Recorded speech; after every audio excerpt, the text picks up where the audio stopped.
magbigay ng awit para po malinawan at mawala po ang umaagam-agam sa ating kaisipan na dapat po damhin natin at tumupad po tayo na naaayon sa ating kalooban ng Diyos. Hindi po yung pansating sarili.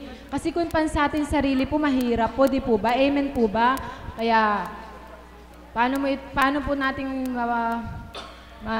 magtutupad ang kalooban ng Diyos? Ibinibigay ko po ating pong palakpakan ang buhay na Diyos para po sa ating Nanay Mirna.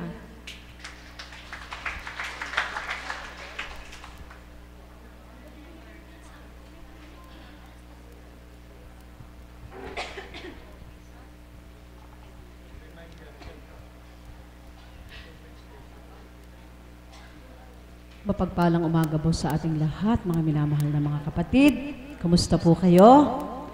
Gayon din po ako. At lalo tigit sa ating Panginoon, salamat po sa mapagpalang umagang handog mo sa aming magkakapatid, sa aming lahat. At muli po, Ama, nais kong alayan ka ng awitin. Gayon din sa aking mga kapatid, kung paano sa aming pagtupad ang partisyong ibinigay mo sa aming mga katauhan. Nawa ang oras na igugugol namin ay mas higitang para sa iyo.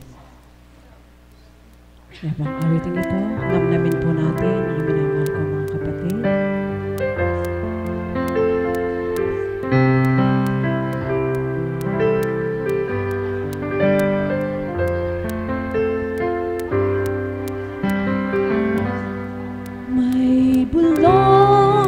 Tayo na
nasa isip lamang.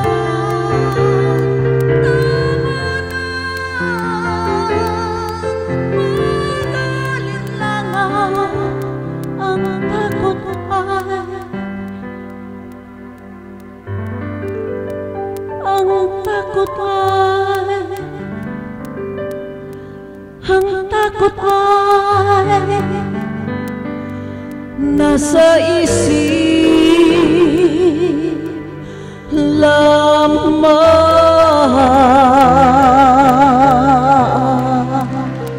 Salamat po, Ama. Maraming salamat po. Buhay po ba ang Diyos? Ngayon naman po, tatawag naman po ako ng tagasunod. Tinatawagan ko po si Elita Ortigas ng Tagapansumalok. Palakpakan po natin ang buhay na Diyos.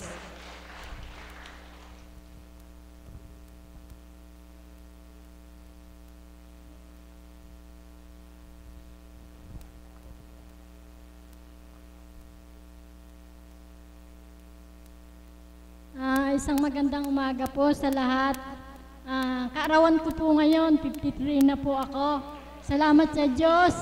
Nagpupurit nagpapasalamat ako sa Ama sa buhay na ipinagkaloob sa akin. Ama, salamat po sa buhay at sa extension pambuhay na ipinagkaloob mo sa akin. Sabi ko nga, hindi po ba nag-share ako nung kwan? Sabi ko, kung hindi po siguro ako napunta sa dambanang ito, marahil sa sobrang kahinaan ko, konting karamdaman lang. Nagugupo ako, sabi ko baka wala na ako. Pero totoo po, pinahayag ng banal na espiritu, sabi niya, anak, kung hindi ka nagtibay sa Ama, siguro sa oras na ito wala ka na sa harapan ko. Salamat sa Diyos, pinupurit pinasasalamatan ko, Ama. Ang banal na salita palang iniluluwal sa araw-araw, buhay ko po pala yon. Lakas ko, tatag, dun po ako humuhugot ng katatagan sa araw-araw. Salamat sa Ama. Pinagtitibay niya ako sa mga banal na salita. Wala man po akong handa. Hindi po handa kailangan ko. Ang hain ng Amang masarap, malinamnam, tagus sa puso, sa kalooban at kaisipan. Salamat po sa Diyos. Sabi ko nga, ang pinagtitibayan ko araw-araw, buhay ko pala, tatag, at inspirasyon ang buhay ko. Ito po pala ligaya ng buhay ko. Nung araw po, naghahanap buhay ako. Hirap na hirap ako, hindi ako nawawala ng pera kahit papano. Subalit hindi po ako masaya. Hindi po pala, dito po pala, kahit po pala wala tayong pera. Kung tayo kahit papano asa Panginoon na maligaya na rin yung buhay natin. Binigyan niya ako ng kasiyahan, kahit walang pera, okay lang. Masaya pa rin. At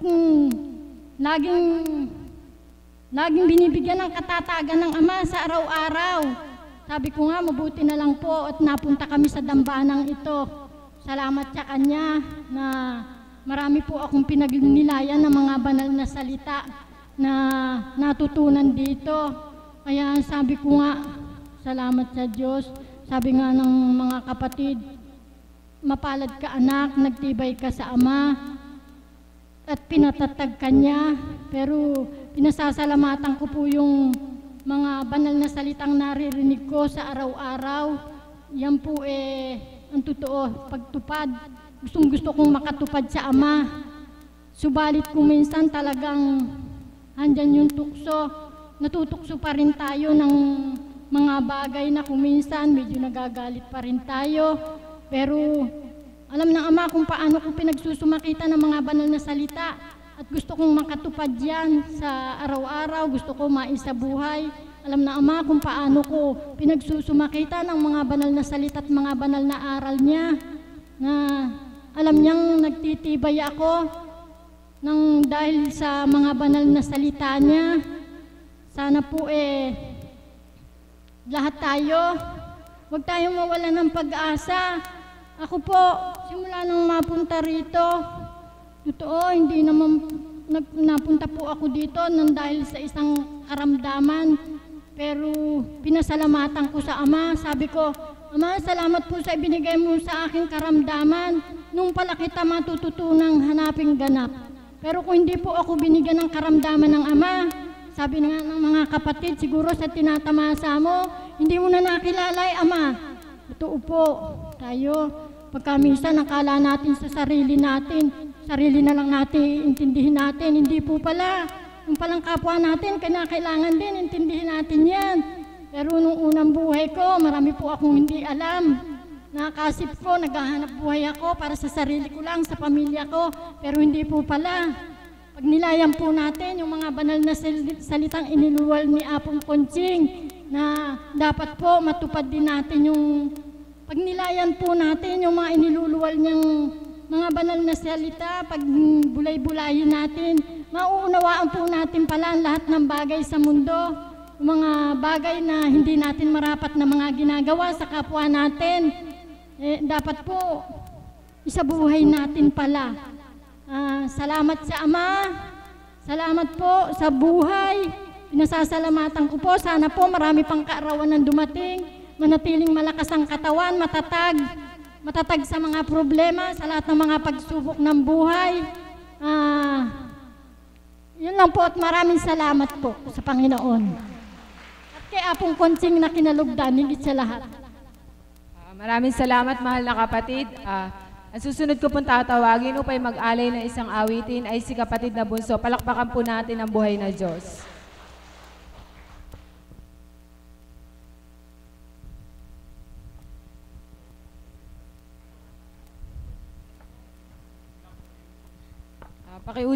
Pakiusap po ulit, paki-off daw po yung mga cellphone. Salamat po.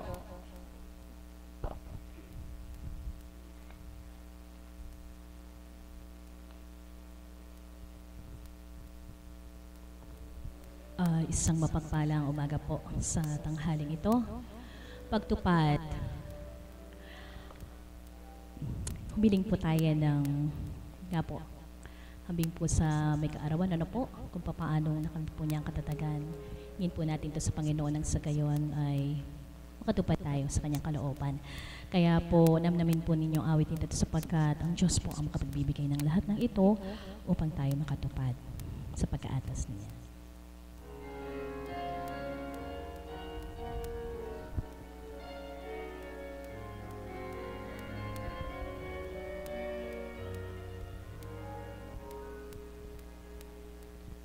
Where there is fear, I can allay. Where there is pain, I can heal.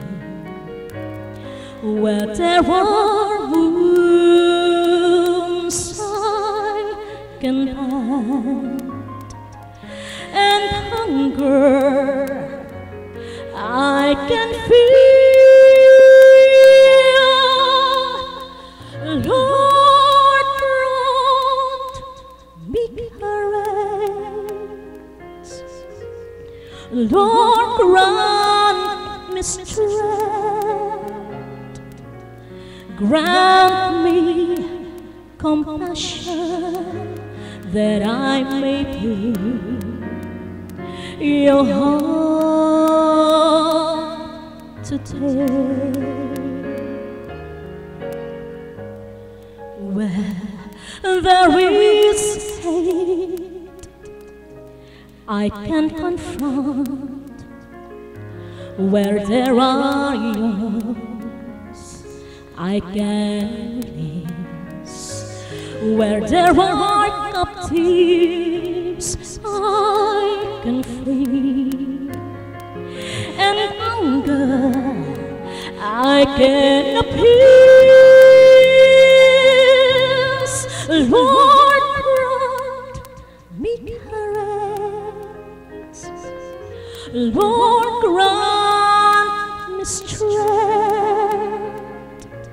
Grant me compassion that I may be your heart to take.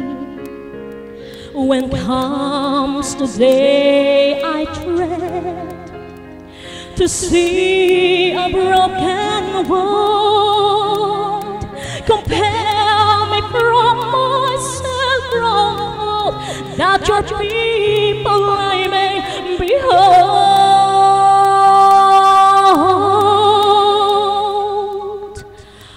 Where there is fear, I cannot hate.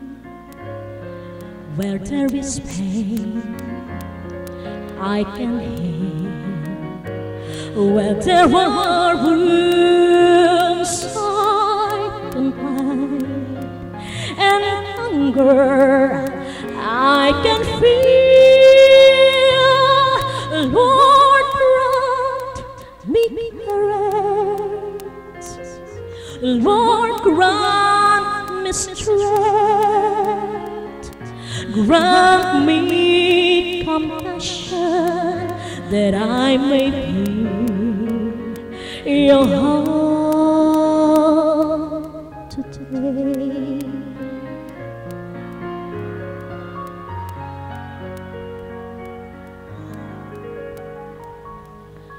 And when I've done all that I could, yet there are hearts I can hurt. Lord, give me hope, that I may feel your heart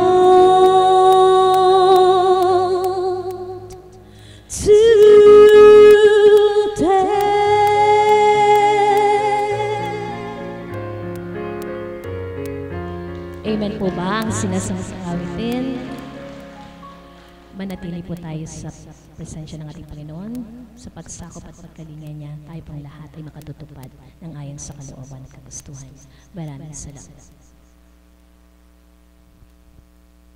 Maraming salamat po. Buhay po ba ang Diyos? Ngayon naman po, para higit po nating mapalawak, nais ko pong tawagin sa inyong harapan. Palakpakan po natin ang buhay na Diyos para po kay Mami Beth Chico.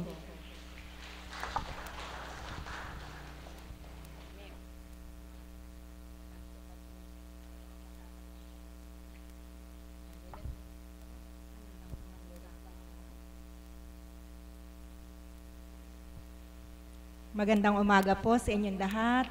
Masaya po ba kayo? Bakit po kayo masaya? Sapagkat nakatupad kayo sa panawagan ng ating Panginoon. Palakpakan po natin ang ating buhay na Diyos.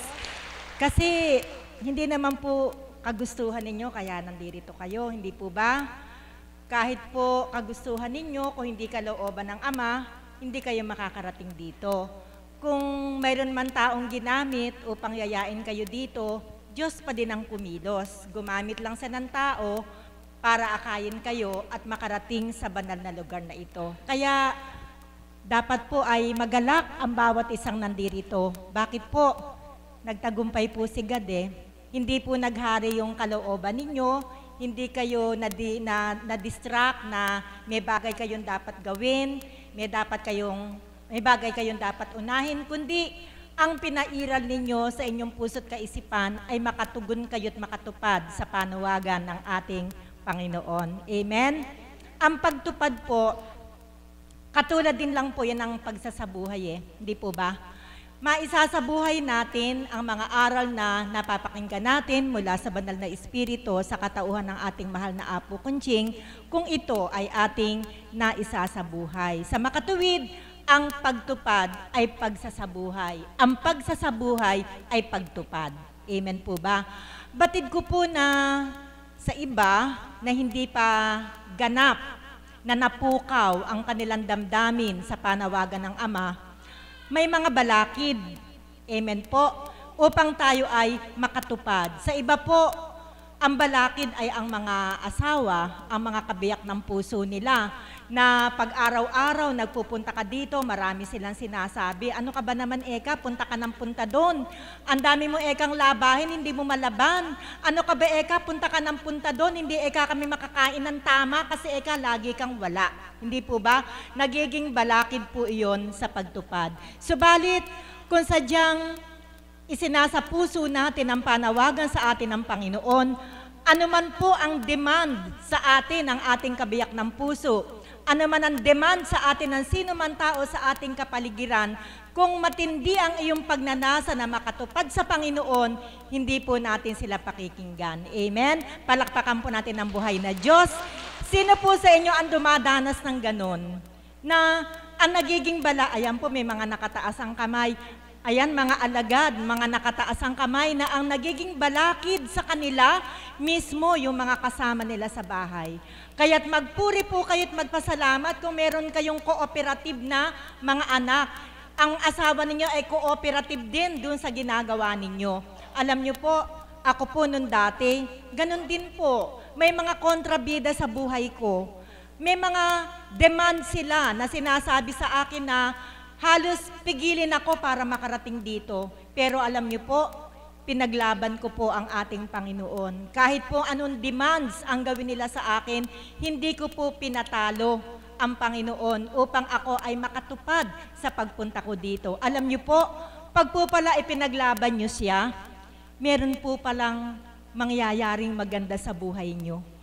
Katulad po ng lyrics ng ng awit ng Banal na Espiritu sa katauhan ng ating mahal na Apo Kunching, pag tayo tumupad sa Kanya, ang kinina po natin, mayroong magagawa ang Diyos sa inyo. Amen? May problema ka ba sa mga kasama mo sa bahay na siyang nagiging kontrabida para makapunta ka dito? Magtiwala ka sa Kanya, ipaglaban mo siya, mayroong gagawin ang Diyos sa buhay ninyo. Abay, magugulat na lang kayo na darating yung isang pagkakataon, darating yung isang pangyayari, aalis ka ng bahay, yung mga kontrabida hindi na kumikibo. Hindi na kumikibo. Lalo na po kung halimbawa, nakikita na nila yung bunga ng pagtupad mo. Nagbunga na po ba yung pagtupad ninyo? Sino po ang nakinabang? Unang-una kayo. Nakinabang na ba yung mga anak ninyo? Sigurado po, nakinabang na yung mga anak ninyo. Bakit? Dati bungangera ka, hindi na. Dati lahat pinupuna mo, dati mainitin ang ulo mo, pero nanibago yung anak mo. Aba, si nanay, si mami, ang laki ng pinagbago. Nakita nyo na po, yung naging bunga ng pagtupad ninyo. Ang anak nakikinabang. Ang asawa nakikinabang din. Bakit po? Abe, dati, walang pahinga yung bibig mo. Ano po yung sabi kong sakit ng mga babae? Ang mga lalaki ABS hindi po ba? Natatandaan niyo po ba yung ABS ng lalaki? Ano po yun? Alak, babae, sugal. Pero ang mga babae, CBN naman. ABS, CBN yan eh. Ano po yung CBN? Chismosa, bungangera, nagera. Alam niyo po ba yung nagera? Hindi po nagyera ha, nager. Yung ambibig. Paulit-ulit, sabi nung anak, naku eka mami, para kang siram plaka. Nasabi mo na yan, inuulit mo na naman. Nakakasakit po ng ulo, nakakasakit sa tenga, hindi ba mga anak ano? Pagka yung nanay nagera, nakakasakit sa tenga, hindi ba ano?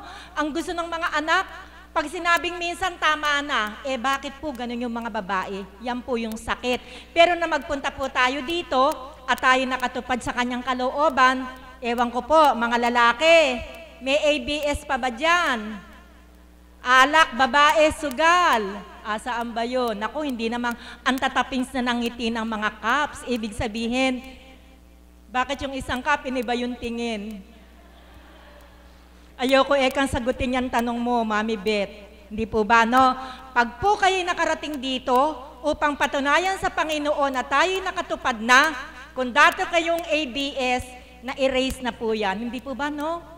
Nung po man dati, ABS kayo. Hindi talagang totally. Walang A, walang B, walang S. Aba, napakagaling talaga ni kapatid. Palakpakan po natin siya. Likas siyang mabuti.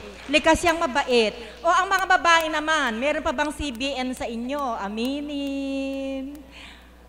Ala na talaga? Totally wala na? Ayun, meron pa daw konti. Maganda si nanay umaamin, meron pa daw konti. Ano? So, isang malaking benepisyo na natamo ng bawat isa sa atin. Kung mawawala ang ABS, mawawala ang CBN, hindi po ba napakalaking kapayapaan sa bahay natin? Amen? Napakalaki ng kapayapaang idudulot sa ating tahanan sapagkat hindi na nag-aaway yung nanay at tatay dahil sa kasusugal nung lalaki. Hindi na nag-aaway yung nanay at tatay dahil sa pambababae ng lalaki. Hindi na rin nag-aaway ang nanay at tatay dahil sa pagsusugal ng lalaki. Kaya ang babae, nagamot ang babae, ang lalaki, nagamot na rin ang babae. Hindi na siya chismosa, hindi na siya bungangera, hindi na siya nagera. Yun po, yung bunga ng pagtupad natin sa pagsunod sa kalooban ng ating Panginoon. Maraming hadlang, sabi nga po ng naunang nagbahagi, gagamit talaga ng kikilos talaga ang demonyo para hindi ka makatupad sa kalooban ng ating Ama. Kasi po pag tumutupad tayo, alam niyo po, yung kalaban ni Kristo galit na galit. Ngit-ngit na ngit-ngit. Ngit-ngit na ngit-ngit kasi sabi niya, noon aking ka, sabi ng demonyo, noon aking ka, ngayon hindi ka na akin, napunta ka na sa kanan. Amen! Kita niyo po, yan po, kasi po si Tita Lucy, nakita po natin yung kanyang pagtupad na makasunod sa kalooban ng ating Panginoon. Alam niyo po mga kapatid, araw-araw man tayong nandirito, araw-araw man kayong nakaupo dyan, subalit ko ang bawat aral ng Panginoon ay hindi natin tinutupad, baliwalang lahat. Nag-aaksaya lamang tayo ng oras. Kaya ang sabi po ng Banal na Espiritu, kung hindi tayo makakatupad, hindi tayo magsasabuhay, doon ka na lang sa bahay mo, makikinabang pa yung pamilya mo. Ipagpatuloy mo yung paglalaba mo, magluto ka ng masarap, linisin mo ang pamamahay mo, merong mapapala. Subalit, ang nais ng Ama, sa bawat araw na tayo nandirito, sikapin nating, anong sabi? Sikapin nating makatupad sa kanyang mga aral. Uyon ang magiging benepisyo natin sa pagpunta natin dito araw-araw at may benepisyo rin sa atin ng ating Panginoon. Matutuwa ang ating Panginoon. Sabihin niya, tagumpay ako, natalo ang kalaban ko, natalo demonyo, nanalo ang Kristo. Magandang umaga po at maraming salamat. Maraming salamat po. Maraming salamat po sa lahat ng nagbahagi. Magsitayo po